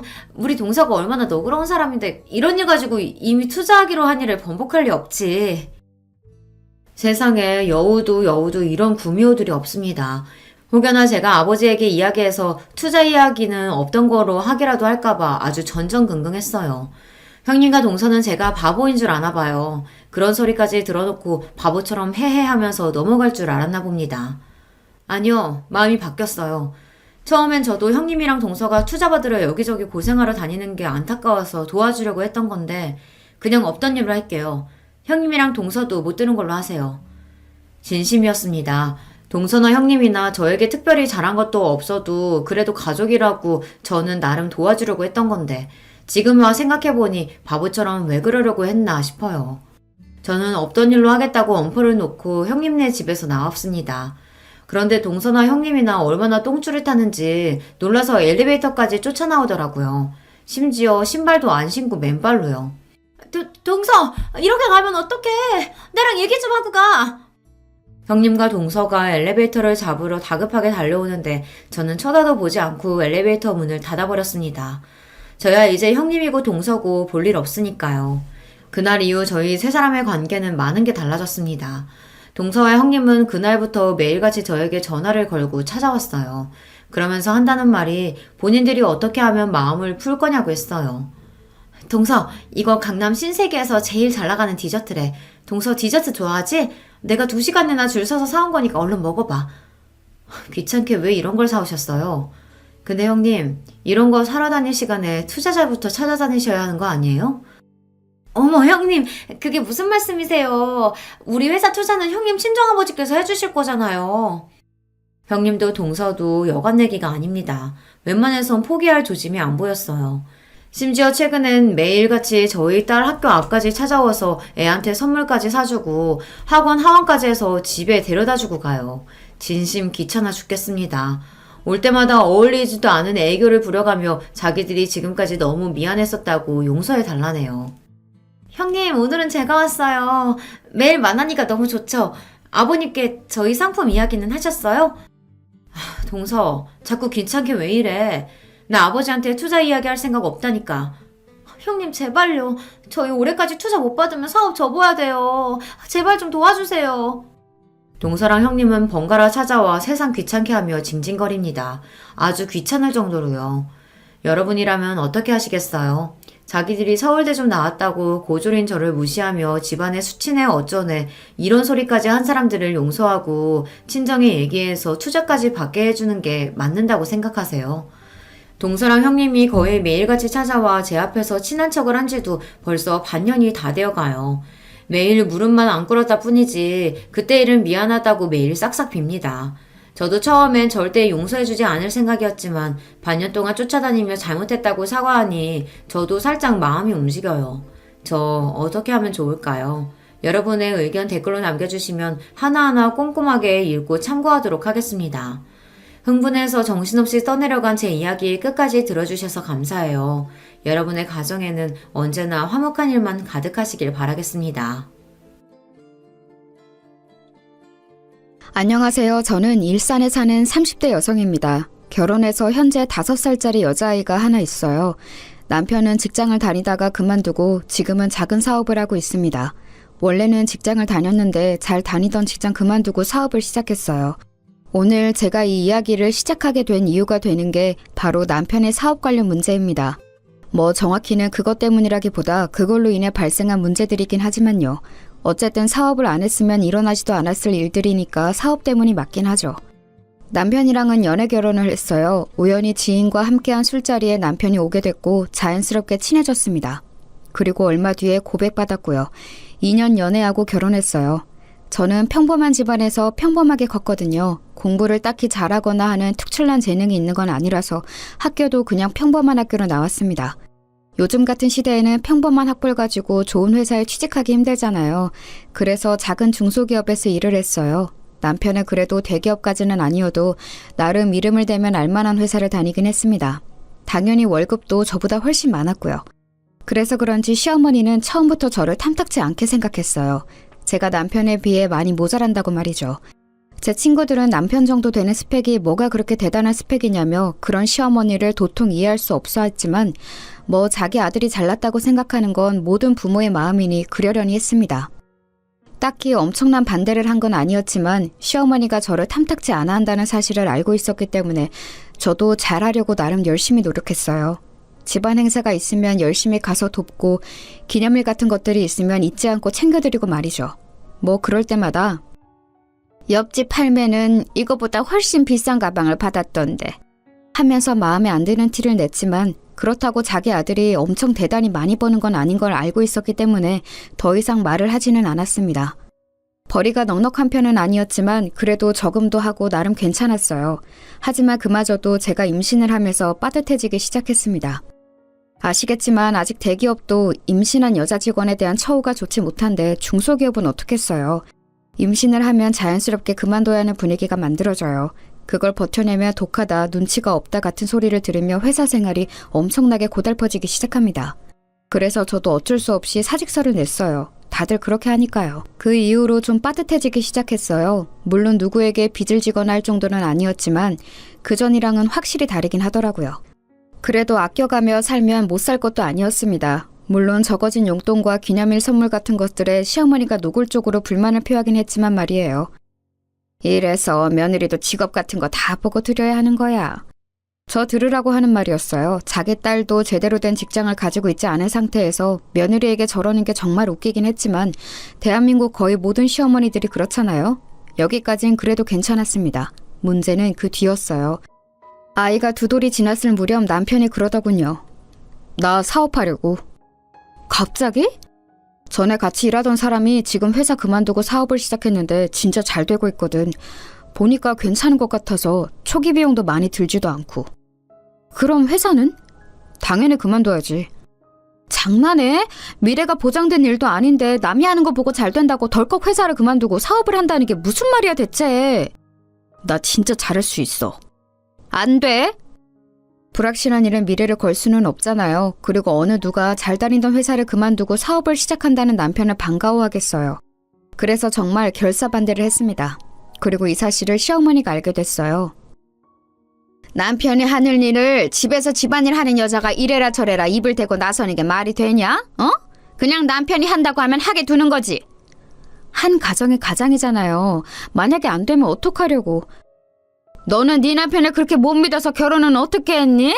그리고 내 아들이 안 될 리가 있니? 어디서 어른 말에 말대꾸야. 정말 그야말로 난리를 치시더군요. 시어머니의 난리와 남편의 계속되는 설득에 어쩔 수 없이 허락을 했습니다. 초기 자본이 얼마 들지 않는다고 해도 사업은 사업인지라 그동안 모아둔 적금을 다 깨고 집을 담보로 대출도 받았어요. 내가 진짜 성공해서 당신 호강시켜줄게. 꼭! 그 말에 정말 철없게 느껴졌습니다. 하지만 제 걱정과 달리 남편의 사업은 잘 풀리는 듯 보였어요. 집에 들고 오는 돈도 그전의 월급의 거의 2배가 넘었습니다. 남편의 사업이 잘 풀리는 것 같자 시어머니의 구박은 날로 더 심해졌어요. 거 봐라. 여자가 남자 하는 일에 입대면 안 된다고 했지? 본인 능력이 없으면 내조라도 잘해야지. 남자 하는 일에 입이나 대고. 우리 애가 다른 건 다 복이 있는데 부인복이 없어 부인복이. 허구한 날 제주제에 너무 과분한 남편을 얻었다며 구박하기 시작했어요. 생색도 엄청 내기 시작했습니다. 제가 들고 입고 하는 모든 것들에 관심을 가지며 그게 비싼지 아닌지 감시하고 뭐가 하나 좋아 보이면 네가 어디 가서 그런 걸 사겠니? 우리 애 아니면. 이라는 말을 달고 살았어요. 그전까진 한 귀로 듣고 한 귀로 흘리던 저도 심해지니 점점 스트레스를 받았습니다. 그래서 저도 일을 시작했어요. 원래 예전에 취미로 봉제 인형을 만들어서 팔았던 적이 있었는데 그게 꽤 반응이 좋았던 게 기억이 나서 집에서 시간이 날 때마다 인형을 만들어 팔았습니다. 뭐 대단히 돈이 되진 않았지만 그래도 제 생활비는 벌 수 있는 정도는 됐어요. 그걸로도 시도 때도 없이 싫은 소리를 해댔지만 말입니다. 그거 벌어봐야 몇 푼 된다고 집에서 애나 보고 살림이나 잘하지. 하여튼 너는 마음에 드는 게 하나도 없니 어쩜? 그래도 그냥 들은 척 안 했어요. 눈치만 먹기는 싫었거든요. 진짜 정말 이중적인 모습은 신우이가 결혼할 때 나타났습니다. 신우이는 제대로 된 직장 없이 아르바이트를 하면서 생활 중이었거든요. 취직 준비를 안 한 건 아니었는데 번번이 떨어졌어요. 그런데 어디서 소개팅으로 대기업을 다니는 남자를 만나 결혼을 하게 된 겁니다. 그때 시어머니가 했던 말이 정말 가관이었어요. 인물이 그저 그렇더만 우리 애같이 이쁜 애를 데려가는 걸 복이라 여겨야지. 그렇게 며느리도 직업 형편 다 봐야 한다고 연부를 외우시던 분이 그런 말을 하시더라고요. 그러면서도 혹시나 사위한테는 잘못 보이면 안 된다 생각했는지 앞에서는 그런 말을 한 적도 없는 척 매번 가식적으로 웃어댔습니다. 상견례를 하고 결혼을 준비하는 과정에서 저희 집에 안 좋은 일이 일어났어요. 내내 걱정했던 일이 일어나고야 만 것입니다. 남편의 사업이 망했거든요. 진짜 미안해. 내가 당신한테 면목이 없어. 그런데 한 번만 다시 해보면 안 될까? 장난해? 지금 집에 돈이 어딨어? 초기 자금은 뭐 어디서 가져올 건데? 담보대출 받을 집이 있어. 모아놓은 적금이 있어. 이런 일이 한 번 있으면 정신을 차려야지. 정신을 차리긴커녕 한 번 더 해보겠다는 말을 해? 나 짐 싸서 집 나가는 걸 보고 싶으면 그렇게 해! 정말 철이 없어도 어쩜 저렇게 없는지 한 번 더 해보겠다니요. 그렇게 말하는 남편의 입을 이혼을 무기로 틀어막았습니다. 그리고 취직 자리를 빨리 알아보라고 했어요. 여기저기 부탁해놨어. 그런데 요즘 경기가 좋지 않아서 어떻게 될지는 모르겠다네. 당신한테 진짜 많이 미안해. 그래도 남편이라고 기가 팍 죽어서 그렇게 말하는 모습을 보니까 불쌍하긴 하더라고요. 빚을 지긴 했지만 엄청나게 많이 진 수준은 아니었고 남편이 취직을 하고 제가 인형을 열심히 팔면 길바닥에 나앉을 정도는 아니라서 정말 마음이 힘들긴 했지만 용서하기로 했습니다. 용서 안 하면 이혼인데 그럴 생각은 없었거든요. 그리고 제가 만든 인형이 SNS에서 귀엽다고 소문이 좀 났는지 꽤 팔렸거든요. 그래서 웬만한 직장인 월급보단 벌이가 좋아진 것도 남편을 좀 더 쉽게 용서할 수 있는 일이었습니다. 물론 밤낮으로 인형을 만드느라 안 쑤신 곳이 없었지만 말입니다. 그래도 당분간은 허리를 졸라매야 했어요. 빚이 있으니까 말입니다. 제가 번 돈 중에서 정말 딱 생활비만 제외하고는 다 빚을 갚는 데 썼어요. 그러는 와중에 신우이의 결혼식이 열렸습니다. 마음 같아서는 물론 축의금을 더하고 싶었지만 정말 그럴 여유가 없었어요. 다들 100만 원 정도는 한다는데 정말 여유가 없어서 50만 원을 했습니다. 저는 이해해줄 거로 생각했어요. 왜냐면 남편 사업이 망했다는 건 말하지 않았지만 남편이 사업이 요즘 잘 안 풀려서 너무 힘들다는 이야기를 어머니께 들었다고 했거든요. 그렇지 않으면 자꾸 뭘 바라시니까 그 정도는 말하라고 제가 시켰었습니다. 그래서 그날 이후 용돈 달라 뭐 사달라 이런 말이 없으시길래 남편이 잘 이야기를 했고 시어머니도 잘 이해하고 있는 줄 알았어요. 하지만 제가 축의금을 50만 원을 한 걸로 그야말로 사단이 났습니다. 결혼식이 끝나고 저를 부르더군요. 그리고는 다짜고짜 면전에 봉투 하나를 던졌습니다. 정말 예고 없이 얼굴에 뭔가를 던진 거라 그 충격에 멍하게 이게 무슨 일인가 생각하고 있을 때 정말이지 쌍욕부터 날아왔어요. 내가 사돈되게 부끄러워서 고개를 못 들겠다. 신우이 결혼식에 축의금 50만 원이 뭐야? 어디서 이런 거지 같은 년이 들어와서 내가 고개도 못 들게 만들어? 어? 네가 지금 제정신이야? 나 쪽팔리라고 일부러 이랬지? 어? 제가 무슨 말을 해야 할지 몰라서 어버버거리고 있자 제 머리를 한 대 툭 치더라고요. 사업이 어려워도 집에 돈이 없어도 신우이 결혼식에 축의를 50만 원 하는 건 내가 어디서 듣도 보도 못했다. 어? 네 대가리에 뭐가 들었니? 생각이란 건 하고 사니? 어? 정말 눈물이 주르륵 흘렀습니다. 뭐라 저항할 사이도 없이 말이에요.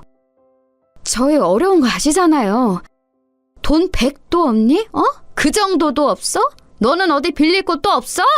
내가 어쩌자고 이런 거지 같은 년을 며느리로 들여서 이쪽을 당해야 돼, 어? 한참을 그렇게 욕을 듣고 있는데 뒤늦게 온 남편이 그 앞에서 저를 막아서며 제 편을 들기 시작했습니다.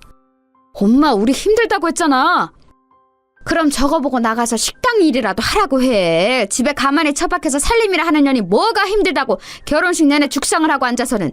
사업이 힘든 것도 네가 힘들지 제가 힘드니? 어? 제가 밤새 주문 들어온 인형을 만들다 결혼식을 가서 안색이 좀 안 좋긴 했었거든요. 엄마 그만해요. 이 사람도 내가 돈 한 푼 안 가져다 주는데 살림하기 힘들어. 그 소리에 어휴 하면서 한숨을 쉬고는 방문을 쾅 닫고 안방으로 들어가더군요. 나중에 생각하니까 그때 너무 놀라고 감정이 북받쳐서 아무 말도 하지 못한 게 정말 후회스럽더라고요. 자기야 진짜 미안해. 사과하는 남편의 꼬라지도 보기 싫었습니다. 사실 취직 자리를 적극적으로 알아보는 것 같지도 않았어요. 맨날 전에 같이 사업하던 사람들과 만나서 푸념이나 하고 집에서도 방 안에 틀어박혀서 게임이나 하고. 당신이 알아서 정리해. 나 이런 소리까지 들어가면서 당신이랑 살 이유 없어.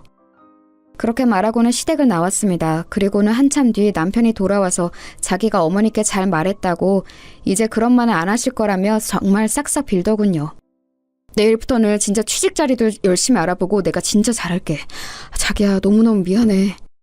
차마 망했다는 말을 하지 못했다며 저에게 한 번만 봐달라고 싹싹 비는 남편을 보며 정말 등신같이 한 번 더 참아주기로 했습니다. 제가 생각해도 제가 미련하고 등신 같았지만 이제 겨우 4살이 된 아이를 보면서 참았어요. 아버지 없는 아이로 만들고 싶지는 않았거든요.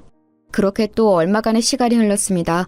말을 잘 했는지 시어머니는 더 이상 그 일을 말하지 않았어요. 아니 정확하게는 저를 부르지 않았습니다. 저도 시어머니가 부르지 않으며 딱히 찾아가지 않았기 때문에 서로 얼굴을 안 보고 지냈다는 말이 더 맞는 말이겠죠. 그러다 보지 않을 수 없는 날이 왔어요. 바로 시어머님의 생신이었습니다. 물론 무리가 되긴 했지만 현금 100만 원을 준비해서 갔어요. 괜히 안 들어도 될 말 듣기도 싫었고 이 정도면 괜찮겠지 싶었습니다. 그런데 아니었더군요. 옆집 팔매는 이번 생일에 명품 가방을 받았다는데. 지난번처럼 크게 뭐라고 한 건 아니었지만 궁시렁궁시렁 거리더군요. 그 정도야 뭐 참을 수 있다 생각했습니다. 지난번엔 거지 같은 년이라는 소리도 들었는데 말이죠. 얼굴에 봉투도 맞고. 집안일이라도 해라. 경제적으로 남편이나 집안에 도움이 안 되면 그런 거라도 열심히 해야 하지 않겠니? 그날 모든 생일상을 차리고 치우는 일을 제가 혼자 해야 했습니다. 원래는 도와주는 척이라도 하던 시누이조차도 그냥 앉아서 받아먹기만 하더군요. 하루에 10시간 이상을 인형만 붙잡고 있어서 손목이 시려웠지만 진짜 꾹 참았습니다. 하지만 손목이 너무 아팠어요. 쨍그랑 들고 가던 그릇을 놓쳐서 깨먹는 일이 생겼습니다. 제가요. 기다렸다는 듯 폭력에 가까운 잔소리들이 시작되더군요. 너는 진짜 제대로 할 줄 아는 게 도대체 뭐니? 생일날 그릇을 깨? 재수없게? 엄마 그만하세요. 마음에 안 든다 하니까 마음에 안 드는 짓만 골라서 하잖아. 엄마 이 서방 앞에서 창피하게 그만해. 그제야 자기 사위 눈치를 보며 그만두더라고요. 그러면서도 틈만 나면 저를 흘겨봤습니다. 그리고 그 이후로 정말 엄청난 시집살이가 시작됐어요. 경제력에 도움이 안 되면 집안일이라도 열심히 해야 하지 않겠니? 라는 말은 그냥 했던 말이 아니었던 겁니다. 그 뒤로 틈만 나면 저를 불러다 집안일을 시키더군요. 처음 몇 번은 참고 가서 했습니다. 하지만 그 이후에는 참고 아니고를 떠나 시간이 되질 않았어요. 인형 주문이 점점 더 많아졌거든요. 안 그래도 방 안에 틀어박혀서 하루 종일 게임이나 하는 남편도 너무 꼴보기 싫었는데 시어머니까지 쌍으로 저러니까 정말 당장이라도 짐 싸서 집을 나가고 싶었습니다.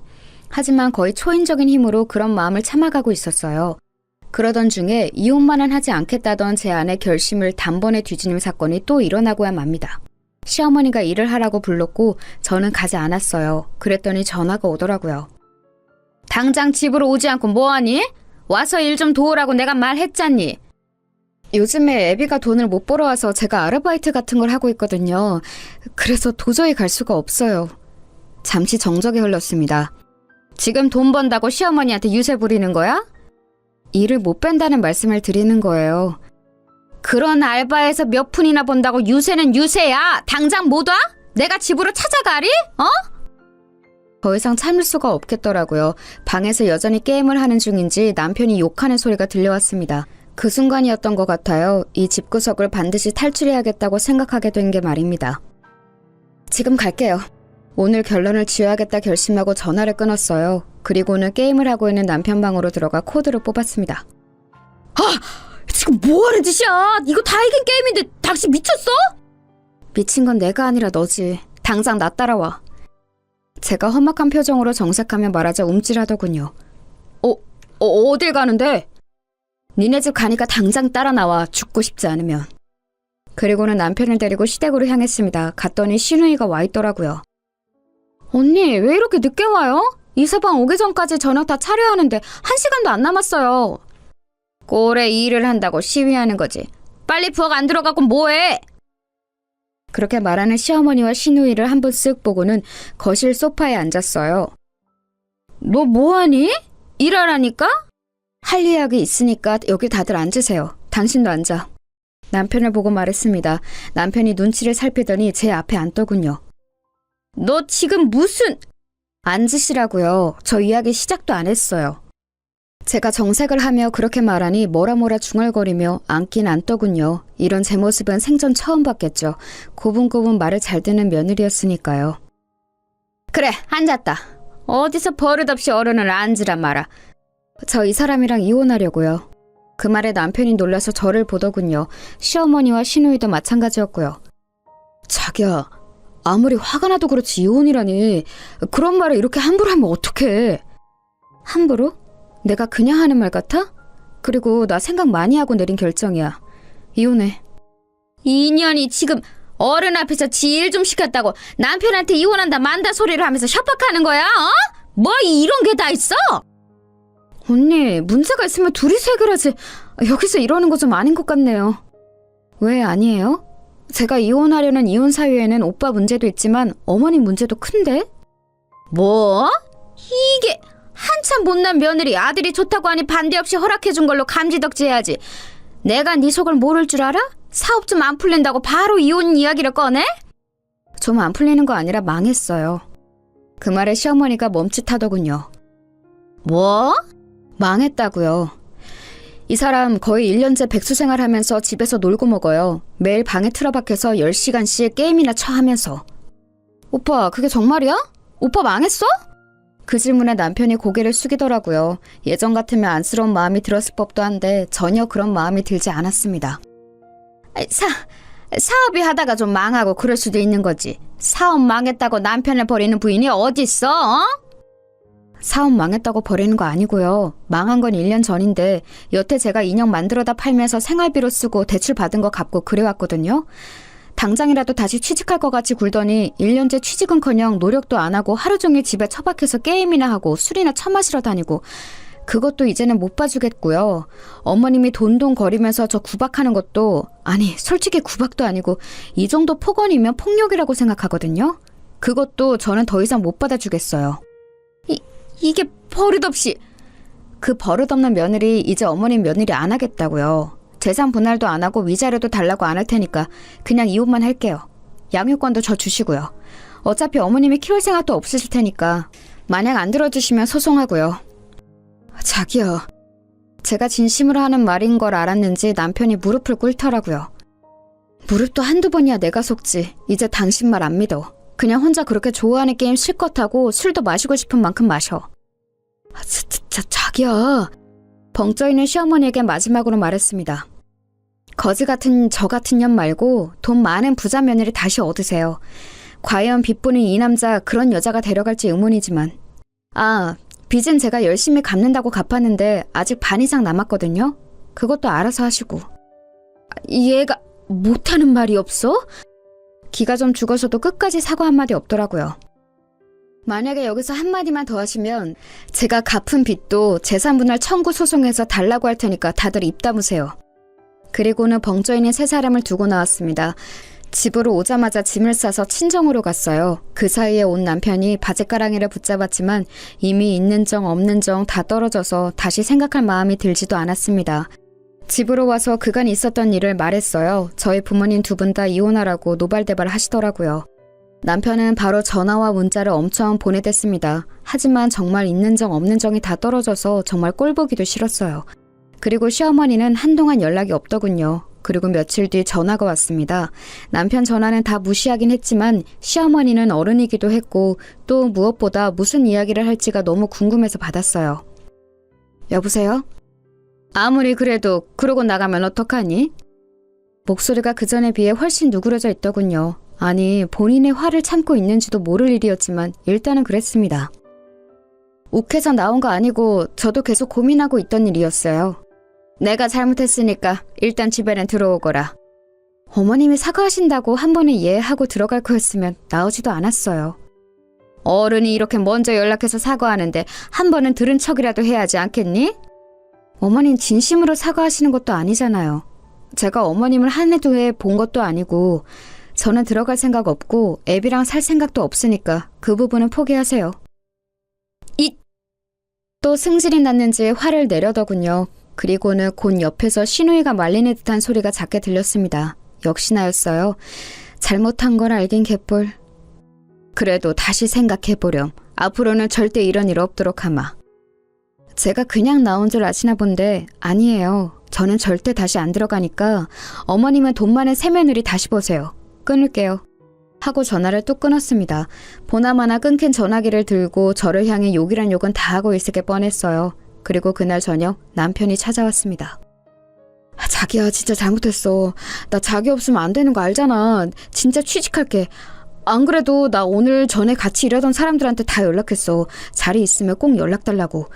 그리고 어머니도 다시는 자기 안 건든다고 했어. 그 말이 믿기지도 않을 뿐더러 나는 이미 당신과 당신 가족에게 있는 정 없는 정 다 떨어져서 꼴도 보기 싫어. 얼굴 보고 있다는 것 자체가 고통이라고. 내 마음은 변할 일 없으니까 당신도 그만하고 이제 돌아가. 진짜 잘할게. 믿어줘. 내가 한두 번 속니? 그리고 이제 진짜 정말 잘한데도 내가 싫다고. 내 말 못 알아들어? 자기야. 진짜 소송에서 없는 재산도 뜯어내기 전에 그만 가라. 어? 그렇게까지 했는데도 남편은 계속 징징거리더군요. 정말 꼴도 보기 싫어서 경찰에 신고라도 해야 하나 하던 차에 아빠가 나왔어요. 험악한 인상을 하시고선 말이죠. 자네 안 돌아가나? 장인어른 그게 아니고 내 딸이 그만큼 고생했으면 됐지. 이미 그만큼 한 것만으로도 피가 거꾸로 솟는구만. 다시 그 집안으로 들어가라고? 그 꼴은 내가 절대 못 보니까 돌아가! 진짜 죄송해요. 근데 저는 마누라 없으면 못 살아요. 그럼 죽어! 안 가면 당장 경찰 부를 테니까 그런 줄 알아! 그리고는 저를 데리고 집 안으로 들어오셨어요. 절대 넘어가면 안 된다. 절대 안 넘어가요. 남편은 문 앞에서 한동안 서성이는 것 같더니 집으로 다시 돌아갔더라고요. 정말 끝까지 찌질하게 나오는구나 했습니다. 시어머니가 저한테 그렇게 했어도 저 인간만 정신 똑바로 차리고 살았으면 저도 이렇게까지 하진 않았던 거예요. 하지만 저 인간도 제가 이혼을 결심하게 된 이유 중 큰 부분이었습니다. 남편이 돌아가고 다시 시어머니와 시누이에게 번갈아가며 전화가 왔어요. 분명 가서 빌었는데도 소용없었다는 말을 전달받은 후겠죠. 뭐 남자가 그렇게까지 했는데 안 받아준다고 화를 내는 전화든 아니면 잘못했다고 비는 전화든 어느 쪽도 받고 싶지 않았습니다. 이제 궁금하지도 않았고 말이죠. 그렇게 연락을 피하고 있었는데 시누이에게 문자가 와 있었더라고요. 언니, 정말 우리 가족이 언니한테 너무너무 잘못했어요. 언니가 그렇게 고생하는 줄도 모르고, 아니 몰랐어도 그러면 안 되는 거였지만 정말 미안해요. 우리 오빠 저 인간을 언니 아니면 누가 거두겠어요. 엄마는 이제 언니한테 연락하지도 언니 집 방향은 쳐다보지도 않게 할 테니까. 또 엄마도 그러겠다고 했고요. 제발 한 번만 용서하고 집으로 돌아와요. 애도 아빠 없이 크는 것보다 아빠가 있는 게 낫잖아요. 그리고 오빠 취직 자리도 금방 생길 것 같아요. 진짜 한 번만 다시 생각해줘요. 구구절절 개소리더군요. 시어머니는 그럴 수 있는 사람이 아니었습니다. 물론 제가 돌아가면 초반에는 좀 그럴 수도 있겠죠. 하지만 결국 본성이 나올 거예요. 그리고 제가 실수를 하거나 잘못을 할 때만을 눈에 불을 켜고 기다리겠죠. 그런 일이 생기자마자 득달같이 몰상식한 말들을 해가며 저를 무시할 거고요. 저는 두 번 다시 그런 일을 당하고 싶지 않았습니다. 그리고 남편이 취직한다고 해서 달라질 것도 없었어요. 이미 그 사람에 대한 신뢰도 다 깨졌기 때문입니다. 다시 사업병에 도지지 말란 법도 없고요. 그래서 시누이의 문자도 그냥 무시했어요. 그리고는 이혼 서류를 남편에게 보냈습니다. 그리고 전화했어요. 도장 안 찍으면 일주일 내로 소송장 접수하러 갈 테니까 도장 찍어서 보내. 제가 한 발도 물러나지 않자 그제야 제 말이 모두 진심이고 절대 그냥 넘어갈 생각이 없다는 걸 알았나 보더라고요. 시어머니가 저희 집으로 찾아왔습니다. 물론 예상 못한 바는 아니었어요. 애비한테 말 다 들었다. 그동안 네가 정말 고생이 많았더구나. 말을 해주지 그랬니? 아직도 제 탓이세요? 그걸 말하면 저한테 잘해주고 말 안 하면 거지 같은 년 소리 들어도 되고요? 그건 내가 그때 너무 흥분해서 미안하다. 흥분을 매번 하시잖아요. 어머님은 그게 한 번도 아닌데 왜 한 번 그런 것처럼 말하세요? 너희 하는 일에 이제 하나도 간섭 안 하고 아예 안 보고 산다고 해도 괜찮다. 그러니까 갈라서는 것만큼은 다시 생각해보면 안 되겠니? 정말 속내가 뻔히 보이지 않나요? 아들이 진 빚을 아들 혼자 혹은 자신들이 떠안게 생겼으니 저러는 게 뻔히 보였습니다. 아마 남편이 이야기를 자세히 했겠죠. 이제 더 이상 숨길 수도 없는 노릇이었고 말입니다. 그 나이에 빚 있는 백수 아들을 떠안아야 할 생각을 하면 아마 시어머니 성격에 잠도 제대로 못 잘 게 뻔했습니다. 그리고 취직 자리를 알아보고 있다고는 하나 요즘 같은 경기에 좋은 자리가 남편에게 올 리도 없고 말이죠. 그렇게 잘난 아들인데 이럴 때는 또 주제 파악이 확실하게 되나 보더라고요. 왜요? 저같이 가진 거 없고 모자라고 거지 같은 며느리 내보내고 어머님이 원하시는 학벌도 좋고 돈도 많은 며느리 들이세요. 저는 그 집구석에서 정이란 정은 다 떨어지다 못해 그쪽 방향은 쳐다보고 싶지도 않으니까 그만 돌아가시고요. 내가 너무 미안하다, 아가. 처음 들어보는 단어였어요. 아가. 진짜 비웃음이 나왔습니다. 어머니가 이러셔도 진짜 소용없어요. 왜 이러시는지 알겠는데 전 정말 돌아갈 마음이 눈꼽만큼도 없어요. 더 이상 밤낮 없이 일하면서 그 인간 빚 갚아주고 싶지도 않고 지 부인은 밤을 새가면서 인형 만드는데 방 안에서 욕이나 해대며 게임하는 한심한 꼴 생각만 해도 치가 떨려요. 그러면서 자기 아들 잘났다고 며느리 무시하는 몰상식한 시어머니가 있는 그 집안으로 다시 안 돌아가니까 포기하고 그만 돌아가세요. 그러자 무릎을 꿇더군요. 그건 좀 예상 밖이긴 했습니다. 정말 미안하다, 아가. 진짜 다시는 그런 일 없도록 하마. 네가 우리 집 복인 것도 모르고 애비는 내가 혼쭐을 냈다. 그만 돌아가자, 어? 자꾸 이러시면 재산분할 소송도 겁니다, 저. 그러면 제가 갚았던 빚까지 토해내야 하는 거 아시죠? 그렇게 말하니 눈빛이 변하더군요. 그리고 자리에서 슬쩍 일어나더니 좀 전보다 날이 선 말투로 물었습니다. 역시 그런 사람이었어요. 진짜 안 돌아갈 거니? 네. 애 딸린 이혼녀가 다시 시집을 갈 수 있는 것도 아니고 혼자서 뭘 어떻게 먹고 살겠다고 이렇게 무모하게 구는 거니? 아직 애비한테 다 못 들으셨나 본데 제가 인형 만들어서 버는 돈이 애비가 저한테 가져다 준 월급보다 많거든요. 혼자서 충분히 애 키우면서 살 수 있는 돈이고 이제 결혼을 질려서 다시 하고 싶은 마음도 없어요. 그니까 제발 좀 돌아가세요. 제가 제 밥벌이는 충분히 하고도 남는다는 말에 놀란 듯 표정이 잠시 변하더군요. 그 인형 쪼가리 팔아서 그렇게 돈이 된다고? 네, 그러니까 제 밥벌이는 걱정하지 마시고 돌아가세요. 적어도 지금 애비보단 훨씬 잘 먹고 잘 살 수 있으니까.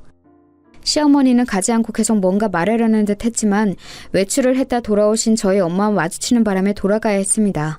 저희 엄마가 화를 엄청 내셨거든요. 그동안의 울분을 다 토해내셨어요. 내 딸이 그런 소리를 들어가며 그 집구석에 있었을 생각만 하면 제가 자다가도 벌떡 깨니까 험한 걸 보기 전에 돌아가세요. 그렇게 돌아간 시어머니는 아마 제 인형을 좀 찾아본 모양입니다. 그리고는 생각보다 인기가 많다는 사실에 놀라던 것 같더라고요. 그날 이후로 정말 매일매일 전화와 문자가 왔습니다. 아가야, 내가 정말 미안했다. 다시 한번 생각해봐. 너 아니면 저런 모자란 애비 누가 걷어주겠니? 내가 정말 잘하마. 여보, 진짜 이혼할 건 아니지? 돌아올 거지? 번갈아 가면서 오는 연락에 정말이지 진절머리가 나더군요. 태도가 이렇게 싹 바뀔 수 있다는 것도 말입니다. 결국 경고한 일주일이 지나서도 도장 찍힌 이혼 서류는 받을 수 없었어요. 그래서 변호사를 찾아갔습니다. 그리고는 이혼 소송을 준비했어요. 그런데 그 사람들은 제가 조용하니까 이혼을 안 하려나 보다 생각한 모양이더라고요. 자기야, 일단 집으로 들어와. 같이 살 거면 얼굴은 봐야지. 아가, 이혼 안 할 거지? 그 사이에 저는 조용히 소송을 준비했습니다. 알아보니 소송 사유가 되고 또 남더라고요. 시어머니가 저한테 한 폭언들은 증명을 할 수는 없다고 쳐도 사업을 말아먹은 남편이 1년 가까운 시간 동안 아무것도 하지 않고 방 안에 틀어박혀서 게임만 한 것만으로도 충분하다고요. 아, 그리고 사실 폭언은 문자라도 증거들이 좀 남아있기도 했고 말입니다. 소장을 작성하고 집으로 날아간 것 같았습니다. 그날 바로 득달같이 달려올 줄 알았는데 며칠간은 조용했어요. 나중에 보니 아마 그 사이에 변호사를 만나러 간 것 같았습니다. 이게 진짜 이혼 사유가 되는지, 된다면 정말 재산 분할을 해서 제가 갚은 빚도 일정 부분 돌려줘야 하는 건지 같은 것들 말입니다. 많지는 않지만 조금은 돌려받을 수 있는 것 같더라고요. 그리고 소송을 하면 그쪽이나 저나 변호사 비용이 들 테니까 지금 사정이 어려운 남편 쪽에서는 쉽게 변호사를 쓰거나 하진 않을 듯 보이긴 했습니다. 아니나 다를까 좀 알아보고 자기네들이 불리한 걸 알았는지 전화가 왔어요. 진짜 이혼하려는 거야? 그럼 내가 여태 장난하는 줄 알았어? 꼭 진짜 해야겠어? 애 생각은 안 해? 헐씨구, 애 생각한 양반이 1년 가까이 방 안에서 안 나오고 게임이나 처하셨어요? 이제 와서 애 생각? 지나가던 개가 웃겠다, 어? 당신 이렇게 잔인한 사람이었어? 당신이 지금 나 이렇게 버리면 나는 다시 못 일어날 수도 있는데! 이제는 협박을 하더라고요. 정말이지 기가 찼고 절대 돌아가서는 안 되겠다는 생각만 점점 강해졌습니다. 당신은 그전에도 못 일어섰잖아. 너 어제도 게임했지? 내가 모를 줄 알았냐? 사실 어제도 신용카드를 긁었다고 문자가 왔었거든요. 게임에 등록되어 있는 카드가 제 카드였는데 그걸 깜빡 잊은 것 같더라고요. 당황한 기색이 전화기 너머서도 느껴졌습니다. 아니 그건 그 신용카드 어제 그 결제 문자 받은 뒤로 바로 해지했으니까 앞으로는 네 카드로 긁어. 그리고 그냥 끝이야 넌. 알아? 그리고는 전화를 끊었습니다. 정말 등신 같지 않나요? 그걸 또 처할 생각을 한 것도 한 거니와 제 카드가 등록되어 있는 것도 있고 결제를 하다니요. 진짜 한숨도 안 나왔어요. 그리고 며칠 뒤 변호사에게 전화가 왔습니다. 남편 쪽에서 합의 이혼을 바란다고요. 그래서 그 자리에 나갔어요. 저도 웬만하면 소송까지 가고 싶은 생각은 없었거든요. 네가 이렇게 독한 애인 줄 몰랐다. 제가 독한 게 아니라 저를 이렇게 만든 게 어머님이랑 어머님 아들이죠. 어떻게 어른이 이렇게까지 하는데 한 번도 다시 생각해줄 생각은 안 하니? 그건 그동안 어머님이 저한테 잘 해주셨을 때 이야기죠. 제가 어머님을 모르는 것도 아닌데 그런 어머님의 말이 저한테 먹힐 거라고 생각하세요? 2년이 참아주니까! 결국 본색이 나오더라고요. 그 모습을 가만 보던 변호사님이 한마디 거들었습니다. 합의하러 오신 거 아니에요? 이러면 저희도 소송 갑니다. 그 말에 이를 악물더니 자리에 앉더라고요. 사실 저희 의뢰인은 소송을 하는 게 나아요. 한 푼이라도 더 받으니까요. 그런데 빨리 인연을 끊고 싶어하는 마음이 크니까 합의 요청을 받아들인 거고요. 근데 자꾸 이렇게 비협조적으로 나오시면 안 되죠. 저희가 봐드리는 건데. 네, 알겠으니까 빨리 진행하시게. 변호사 사무실을 아무리 다녀봐야 나오는 결론은 같았을 겁니다. 저한테 위자료나 재산 분할의 권리가 있다는 것만 확인받았겠죠. 재산 분할과 위자료를 받지 않는 대신 양육권은 제가 가져오는 것으로 합의를 했습니다. 그 와중에 양육비에 대한 이야기도 하길래 단호하게 이야기했어요. 양육비 안 줘도 돼요. 대신 아이에 대한 모든 권리는 저한테 주는 걸로 동의하고 제 허락 없이는 만나지도 못하는 걸로 하면 오케이 할게요. 그 말에 남편은 좀 고민을 하는 것 같았지만 시어머니는 옆에서 그냥 사인하라고 재촉을 하더군요. 지금 남편의 형편에 양육비를 줄 수도 없는 것도 없는 거였지만 아이 처음 낳았을 때부터 딸이라고 구박했던 게 생각나는 건 어쩔 수 없었습니다. 아이를 딱히 예뻐한 적도 없고요.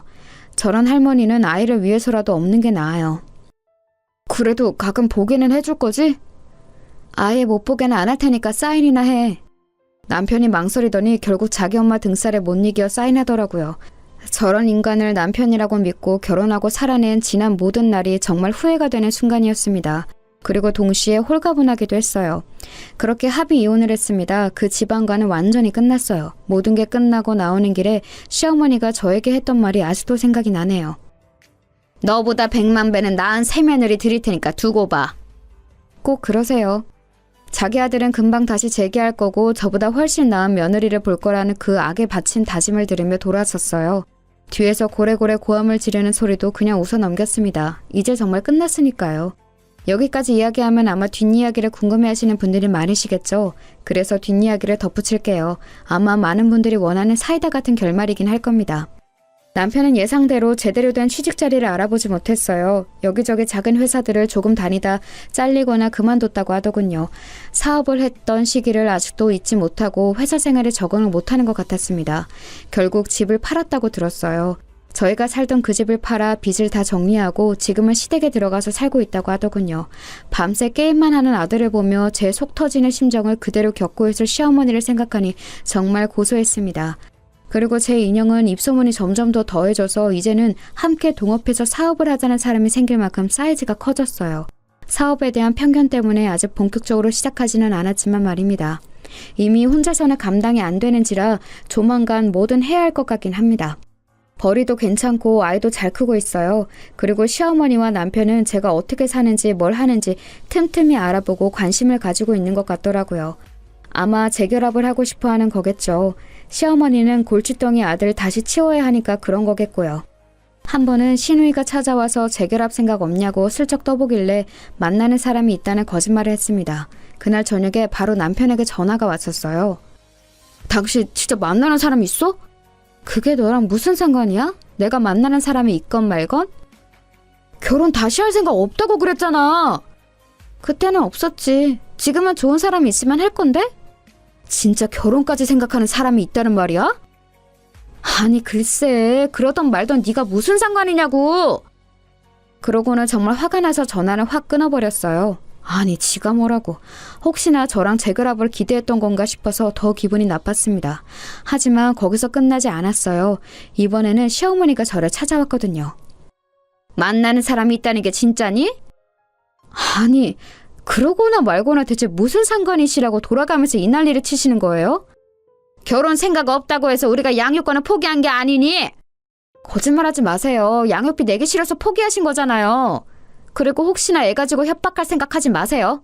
이미 다 알아봤어요. 제가 재혼한다고 해서 양육권을 다시 돌려줘야 할 의무도 없고 만약에 그러면 그동안의 양육비도 청구할 수 있다고 하니까. 그 말에 시어머니가 움찔하더군요. 이미 거기까지 다 알아본 거니? 너도 참 독하다. 어머니만 하겠어요. 다시 찾아오지 마세요. 그리고 혹시나 재결합 이런 건 꿈도 꾸지 마시고요. 어머님이 그 호언장담한 저보다 몇 배 나은 며느리 보시게 되면 꼭 연락 주세요. 직접 가지는 못해도 축의금은 낼 테니까. 아니 저게... 뒷말은 듣지도 않고 돌아섰습니다. 무슨 소리를 하는 건지는 몰라도 고래고래 소리치는 게 들려오더라고요. 정말 징그러울 만큼 한결같으신 분이죠? 그러고선 그 사람들에게 아직까진 더 이상 연락은 없어요. 돈 문제만 걸고 넘어지면 조용해지는 시어머니 덕이라고 해야 하나요? 아마 매일 방에서 안 나오고 게임만 하는 백수 아들을 보며 매일매일 속 터져하는 중일 겁니다. 그게 그분이 받으시는 벌이라고 생각해요. 그리고 자신의 잘못을 어떤 식으로든 후회하겠죠.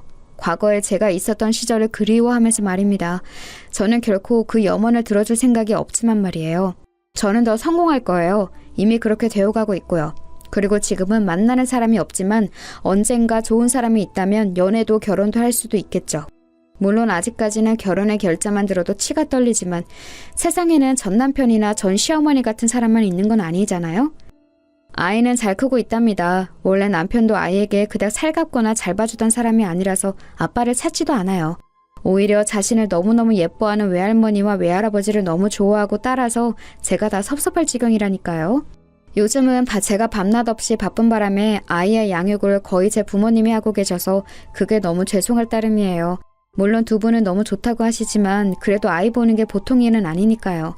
그래서 이번 여름에는 다 같이 해외로 휴가를 나가기로 했어요. 가족끼리 다 같이 가는 해외여행은 처음인지라 벌써 두근거리네요. 저는 지금 너무 행복합니다. 그 전에 혼자 아이를 키우는 게 겁나서 아이가 아빠 없이 자라는 게 무서워서 망설였던 지난 날들이 후회될 정도로 말입니다.